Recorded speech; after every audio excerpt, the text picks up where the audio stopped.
Qui a eu l'idée de dire à Tebboune que c'est les Émirats Arabes Unis qui a actionné? C'est un historien algérien vivant en Algérie. Mais franchement, comment Tebboune a pu croire que sur la base d'une interview menée par une journaliste algérienne, comment peut-on déduire que ce sont les services secrets émiratis ou les autorités émiraties qui auraient instrumentalisé Mohamed Belghed? Mais qui a écrit surtout ce commentaire ordurier, insultant, méprisant de l'ENTV, qui met tout le monde dans le même sac, qui insulte tout le pays, tous les Émirats? Qui a écrit ce commentaire et qui a convaincu Tebboune d'accepter ou d'autoriser la diffusion de ce commentaire? C'est Abdelmajid Tebboune en personne, le chef de l'État, qui a autorisé l'ENTV à diffuser ce commentaire du 2 mai 2025, qui a eu l'idée de le faire et qui a écrit le texte. C'est le directeur de l'ENTV, l'ancien journaliste Mohamed Belghali. C'est le parrainage de Kamel Sidi Saïd, l'actuel patron de la direction générale de la communication au niveau de la présidence de la République. Malheureusement, Abdelmajid Tebboune, il fait aveuglément confiance à ses deux conseillers, à son ancien ami Mohamed Belghali. Il a validé ce texte. C'est quelqu'un qui est sentimental, il fonctionne à l'affect, il fait confiance à ses collaborateurs. Qui a donné l'idée géniale ou qui a insufflé à l'oreille d'Abdelmajid Tebboune que les Émirats Arabes Unis, deuxième pays le plus riche dans le monde arabe, l'une des puissances les plus émergentes et les plus qui ne cesse de monter en puissance, qui ne cesse de s'enrichir et de se développer sur le plan technologique et économique, et ce au Moyen-Orient, en Asie comme dans le monde entier, qui a eu l'idée de dire à Tebboune que c'est les Émirats Arabes Unis qui a actionné? C'est un historien algérien vivant en Algérie, travaillant pour l'université d'Alger et ayant vécu toute sa vie en Algérie, n'entretenant aucune relation directe ou indirecte avec les Émirats, à l'exception de parler la même langue qui est la langue arabe. Langue officielle aux Émirats et langue officielle en Algérie. C'est le seul point de ressemblance, c'est le seul élément qui relie Mohamed Lamine Belghed, l'historien algérien, aux Émirats Arabes Unis. Mis à part la langue arabe, rien ne permet d'associer Mohamed Lamine Belghed aux Émirats Arabes Unis. Mais qui a eu l'idée incroyable? Comment on peut penser que les Émirats, qui s'occupent de l'intelligence artificielle, qui investissent sur les villes intelligentes, qui ont lancé une première sonde sur la planète Mars en 2021 et qui veulent construire, qui sont en train de travailler sur un programme de conquête spatiale et de conquête de la Lune, et qui sont en train de se battre pour conserver leur place parmi les plus importants hubs financiers et commerciaux du monde, qui essaient de conserver, qui se battent pour permettre à Emirates d'être toujours la leader, la compagnie aérienne la plus influente et la plus prestigieuse du monde. Comment les Émirats, qui a eu l'idée, mais franchement, comment Tebboune a pu croire que sur la base d'une interview menée par une journaliste algérienne, sur une chaîne d'information internationale, appartenant uniquement à moitié à des partenaires ou à des actionnaires émiratis, mais qui fait partie d'une galaxie, d'un groupe international qui est le Sky Group, Sky News, c'est très connu, Sky Group, on en a déjà parlé dans les émissions précédentes. Comment peut-on déduire que ce sont les services secrets émiratis ou les autorités émiraties qui auraient instrumentalisé Mohamed Lamine Belghed? Mais qui a écrit surtout ce commentaire ordurier, insultant, méprisant de l'ENTV, qui met tout le monde dans le même sac, qui insulte tout le pays, tous les Émirats, peuple comme État, dirigeants comme population, en les considérant comme un pays artificiel, sans racines, sans honneur, sans souveraineté, un pays insignifiant, micro-État, un pays sans histoire. Les termes qui ont été employés par l'ENTV sont d'une violence inédite. ENTV, qui est la télévision étatique algérienne. Qui a écrit ce commentaire et qui a convaincu Tebboune d'accepter ou d'autoriser la diffusion de ce commentaire? Dans la question, il y a déjà une réponse. Je vous apprends qu'effectivement, au cours de nos investigations, Algérie part à enquêter sur cette affaire et que nous avons obtenu la confirmation que c'est Abdelmajid Tebboune en personne, le chef de l'État, qui a autorisé l'ENTV à diffuser ce commentaire du 2 mai 2025, au cours duquel les autorités, les Émirats, sont attaqués violemment, insultés, vilipendés, méprisés, humiliés et gravement diffamés, injuriés, considérés comme un micro-État, un État artificiel, sans histoire, sans souveraineté, sans racines, et l'usine de la fitna et un poison dans le monde. Abdelmajid Tebboune a donné son accord. Mais c'est pas lui qui a écrit ce texte, c'est pas lui qui lui a donné l'idée de le faire. Qui a eu l'idée de le faire et qui a écrit le texte. C'est le directeur de l'ENTV, l'ancien journaliste Mohamed Brali, qui avec la collaboration, la complicité, le parrainage de Kamel Sidi Saïd, l'actuel patron de la direction générale de la communication, au niveau de la présidence de la République, ont fait du lobbying auprès de Abdelmajid Tebboune pour lui proposer une riposte à la chaîne émiratée Sky News, qui n'est pas Sky News arabe, qui encore une fois n'est pas émiratée à 100%. Elle est basée à Abu Dhabi, elle est détenue uniquement à 50% par un fonds public émirati, mais à 50% par un fonds d'investissement international lié au milliardaire Murdoch. On en a déjà parlé, Robert Murdoch, on a déjà parlé de tout cela dans l'émission précédente.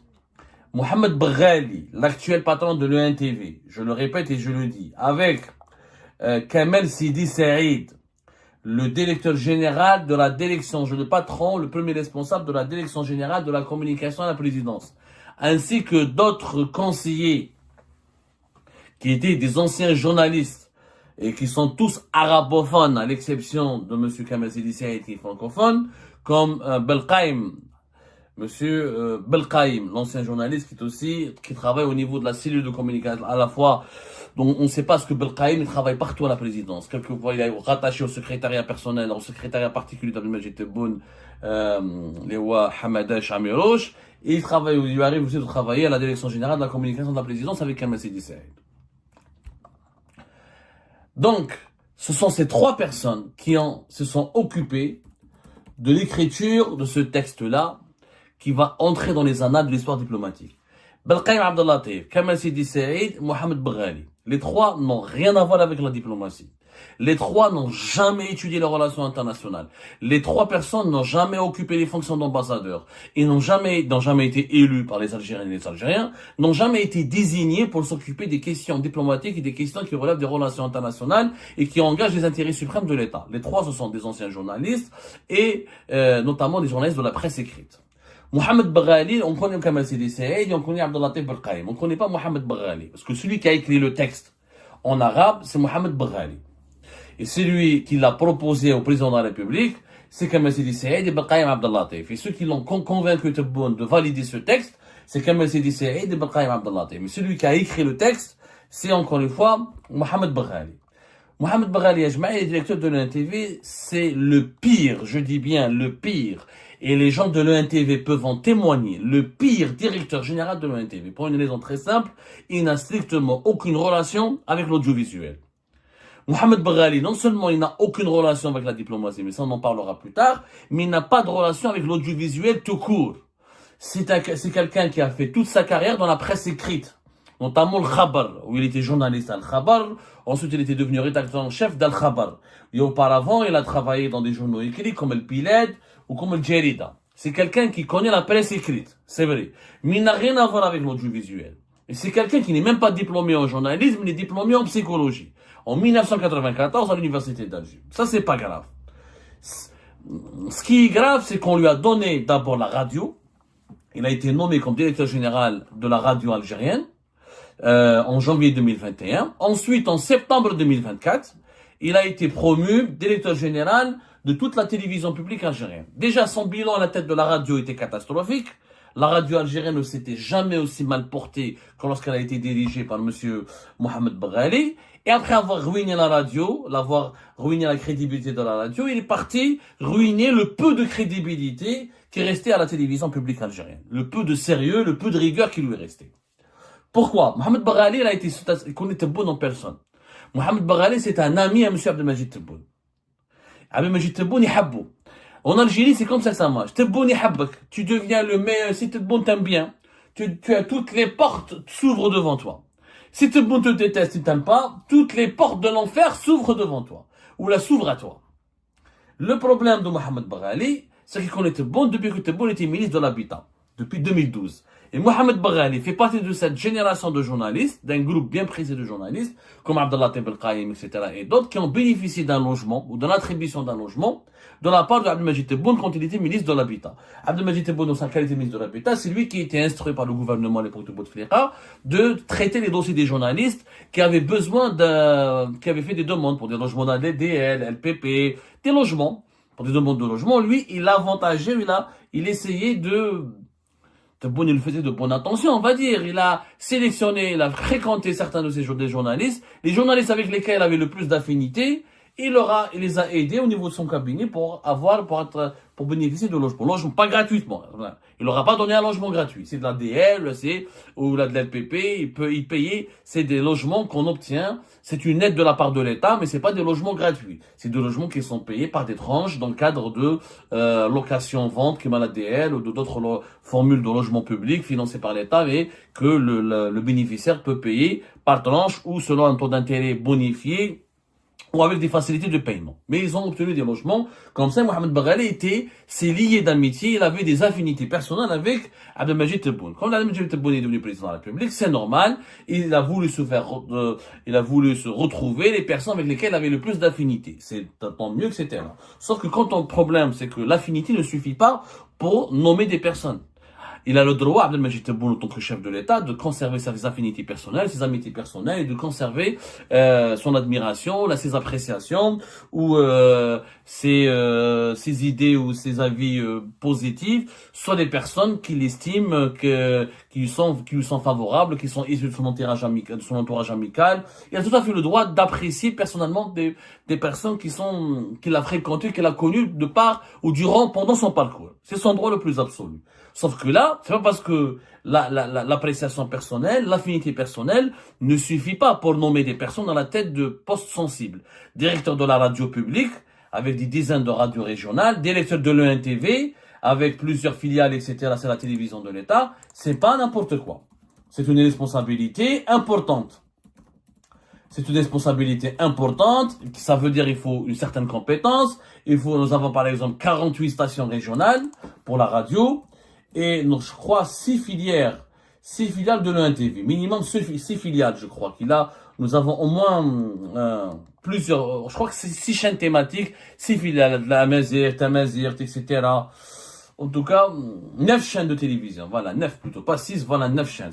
l'ENTV, le PTV, c'est le les télévisions, l'entreprise publique de la télévision, l'établissement national de télévision, gère 9 chaînes thématiques, TV2, TV3, TV4, Canal Algérie, etc. Donc c'est quand même une responsabilité. On parle de l'établissement public de télévision. Voilà, EPTV, établissement public de télévision. Donc diriger une télévision, c'est diriger un groupe de médias publics. Il faut de l'expérience, il faut de la compétence. Et la presse audiovisuelle est totalement différente de la presse écrite.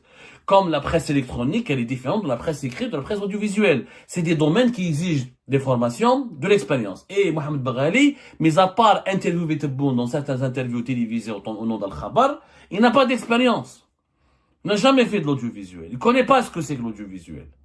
Et l'audiovisuel, il suffit pas d'être un bon journaliste qui sait écrire. Il faut connaître le processus de fabrication des émissions, les conditions du tournage, le modèle économique des télévisions est différent du modèle économique des journaux écrits, le rythme de travail, le rythme de production audiovisuelle est totalement différent du rythme de production éditoriale d'un journal écrit. Ce sont deux mondes différents, même s'ils se rejoignent, ils se ressemblent par certains aspects. Ça reste de l'information, ça reste du journalisme, mais c'est des spécialités différentes. Mohamed Baghali, donc parce que Tebboune l'apprécie bien, parce que Tebboune l'aime bien, et parce qu'il est l'ami des conseils de Tebboune et Ouma Belkaïm ou Kamel Sidi Saïd, et ben il a été rapidement promu à la tête de l'ENTV. Il n'y connaît rien, donc le problème en Algérie, c'est quand on nomme des incompétents à la tête d'institutions et d'entreprises et d'entités, où ils ne peuvent pas briller parce qu'ils ne sont pas compétents. Donc un chirurgien, tu lui donnes un cabinet vétérinaire, il ne pourra pas le gérer. Un vétérinaire, tu lui donneras dans un cabinet dentiste, il ne peut pas briller. Un vétérinaire ne peut pas soigner les êtres humains, les dentistes ne peuvent pas arracher les dents des animaux, c'est des choses différentes. Bah, comme il ne peut pas briller parce qu'il n'est pas compétent dans ce domaine, il s'entoure de quelques collaborateurs pour essayer de maintenir les formes, et pour briller, pour impressionner le chef de l'État, parce que Mohamed Baghali, à un moment donné, Tebboune, il l'apprécie, etc. Mais pour que Tebboune continue à apprécier les personnes qu'il place à la tête de certaines institutions stratégiques du pays, ces gens-là doivent faire des choses. Doivent rendre service, doivent exceller dans un certain travail, exécuter certaines tâches, enfin avoir un bilan. Comme ils ne peuvent pas fournir un bilan professionnel parce qu'ils sont incompétents, comme Mohamed Baghali, il est incompétent dans l'audiovisuel. Donc, Mahadoum aide le NTV. Wesh transforme le NTV en un outil de propagande au service de Tebboune. Tebboune, comme il aime qu'on dit qu'il est le meilleur du monde, le plus beau président, le président le plus sexy, le plus sympa, le plus sérieux, le plus intelligent, quand on aime lui faire de la chita. Les gens pensent, malheureusement, c'est la culture. Il n'y a pas que Tebboune, même donc tout, malheureusement, en Algérie, il y a une pratique qui s'appelle chita, l'excès de zèle.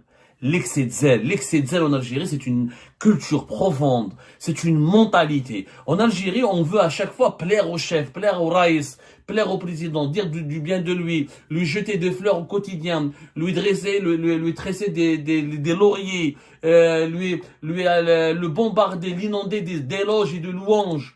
Parce que, les zélateurs, ils veulent s'attirer les faveurs du chef et du président en faisant en permanence des éloges et des louanges. Et malheureusement, ça marche. Il se trouve qu'en Algérie, c'est pas le cas que de Tebboune, tous les dirigeants algériens adorent qu'on caresse leur ego, adorent qu'on fasse d'eux des grands dirigeants, des personnalités importantes, des personnalités historiques, influentes. Ils adorent qu'on leur caresse leur ego. Qu'on les caresse dans le sens du poil. Mais vraiment, il adore qu'on leur tresse des lauriers. Wesh dit, et ben là, Mohamed Baghali, à chaque crise, avec la France, ou avec le Maroc, comme il connaît la mentalité et la tendance idéologique de Abdelmajid Tebboune, il veut conforter Abdelmajid Tebboune, il veut le flatter en permanence, il veut on va dire gagner à chaque fois ses faveurs. Il va dans le sens de la politique de Tebboune, mais sans connaître les enjeux du dossier, sans maîtriser les dossiers. Les relations internationales ne sont pas dictées par le directeur général de l'ONTV. C'est le ministère des Affaires étrangères. C'est des conseillers diplomatiques ou des conseillers chargés des questions diplomatiques et des questions des relations internationales, qui sont au niveau de la présidence. C'est des ambassadeurs, c'est des universitaires, des experts spécialisés dans ce domaine-là. Le directeur de l'ONTV ne connaît rien à la politique internationale. Le directeur de l'ONTV, il est là pour faire de l'information. Sauf que Mohamed Baghali, il a écrit ce texte.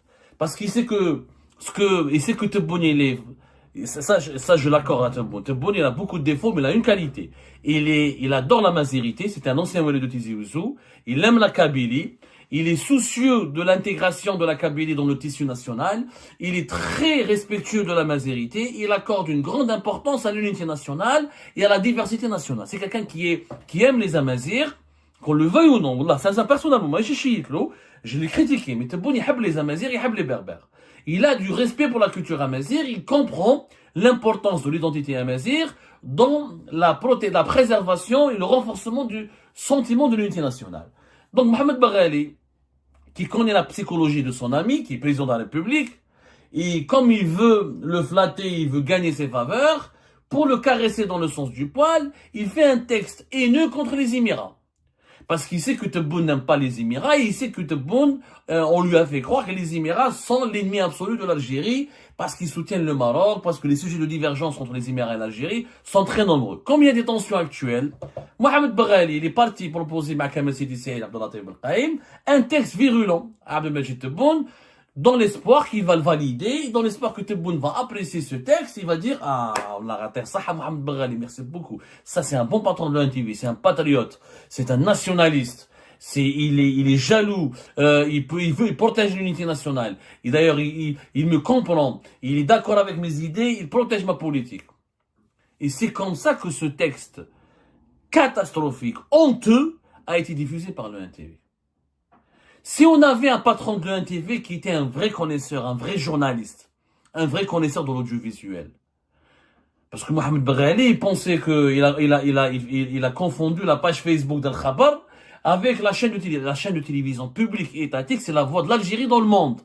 C'est 9 chaînes, c'est des milliers de journalistes et d'employés. C'est pas n'importe quoi. C'est une histoire. Encore une fois, c'est la voix, c'est la voix de l'Algérie dans le monde entier. Un professionnel de l'audiovisuel, si on lui avait proposé un texte pareil de la part de la présidence, il aurait dit non. Il aurait dit, messieurs les conseillers, j'aimerais bien voir monsieur le président, m'entretenir avec lui, ou essayer de lui parler, ou de le raisonner. On peut pas dire de telles choses à la télé. On peut pas insulter tout un pays. On peut pas mettre tout le monde dans le même sac à cause d'une polémique déclenchée par un historien algérien. On peut pas dire certaines choses à la télé. On peut critiquer les Émirats, bien sûr. Les Émirats sont critiquables. Ils ne sont pas à l'abri de la critique. On peut faire un reportage critique sur les Émirats, sur leur ingérence dans certains pays, sur leurs orientations politiques ou leurs positionnements politiques controversés, sulfureux. Bien sûr, mais insulter un pays, dire que vous êtes un État artificiel, sans racines, sans souveraineté, usine de fitna, ça c'est des insultes, c'est pas du journalisme. La Kahouadji, un garçon de café pourrait le faire. Insulter, tout le monde peut insulter. L'insulte, elle est facile. Même le dernier des connards peut insulter. Or, quand on est un intellectuel, quand on est un journaliste, quand on est un patron de télé, on est censé proposer un contenu respectueux, élégant, raffiné, constructif. On n'est pas un garçon de café. On n'est pas un dealer pour insulter en permanence. Malheureusement, Abdelmajid Tebboune, il fait aveuglément confiance à ses deux conseillers, à son ancien ami Mohamed Baghali. Il a validé ce texte. Il a validé ce texte parce que voilà, c'est quelqu'un qui est sentimental, il fonctionne à l'affect, il fait confiance à ses collaborateurs qu'il a choisis, qu'il a sélectionnés. Il pense que ses collaborateurs ne vont pas le trahir, ne lui feront que du bien. Et ben malheureusement, Abdelmajid Tebboune doit se réveiller parce que ses collaborateurs lui font beaucoup de mal. Ils lui font énormément de mal. Parce que là, au-delà de l'Algérie, de la mauvaise image que cette affaire va provoquer pour l'impact négatif et le préjudice moral sur l'image et la crédibilité de l'Algérie, c'est aussi l'image et la crédibilité d'Abdelmajid Tebboune en personne. Parce que ça ne s'est pas passé à l'époque de Bouteflika, ça ne s'est pas passé à l'époque de Boumediene, ça ne s'est pas passé à l'époque de Zerouel, ni à l'époque de Chadli Benjedid. C'est l'histoire retiendra que sous l'époque de Boun, la télévision publique algérienne a insulté un autre pays arabe, un autre pays musulman, et l'a réduit l'a ridiculisé en faisant de lui un ramassis de bédouins sans racines et sans souveraineté et sans culture. Et avec, c'est pas la peine de répéter toutes les insultes qui ont été prononcées par le NTV. Malheureusement, ça sera enregistré au détriment l'histoire تاريخ يسجل والمستقبل لا ينتظر كما نقولوا en arabe. التاريخ يسجل والمستقبل لا ينتظر. L'histoire enregistre et le futur n'attend pas. N'attend pas. Le futur, il se construit et l'histoire n'oublie pas. L'histoire ne va pas oublier cet impair.